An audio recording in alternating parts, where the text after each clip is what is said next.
Tennessee recently released the 2018 Child Fatality Annual Report, a report that aims to help parents really understand and eventually, hopefully, prevent child deaths. The findings show that the volunteer state has a 30% higher mortality rate than the national average.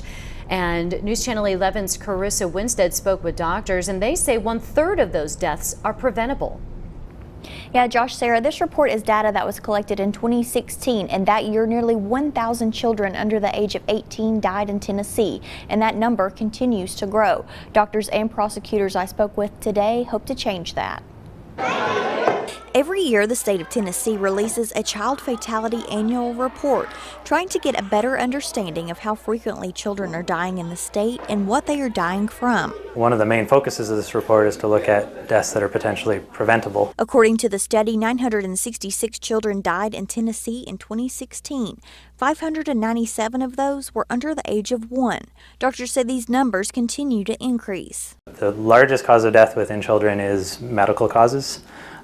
The biggest category of that is prematurity and low birth weight. Many of the premature deaths occur because the mother has used drugs during the pregnancy. Assistant District Attorney Julie Cantor is a member of the review team and says her office is involved because of cases like this. And research found 1/3 of the deaths in 2016 were preventable. Deaths from suicide, deaths from motor vehicle accidents, and then sleep-related deaths in the infant period.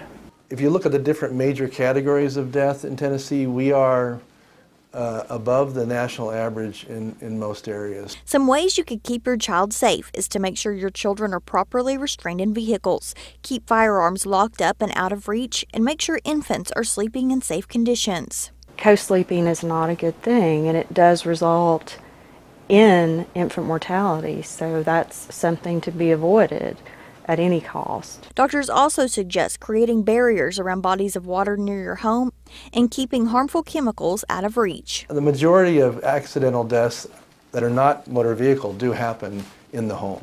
So it's really looking around your home to see how you can make it safe.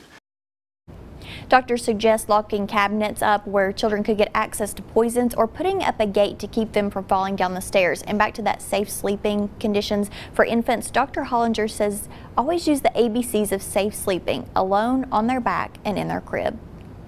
Carissa, thanks. And if you'd like to read the complete 2018 Child Fatality Annual Report from the state of Tennessee, we will post a link to that report on our website, WJHL.com.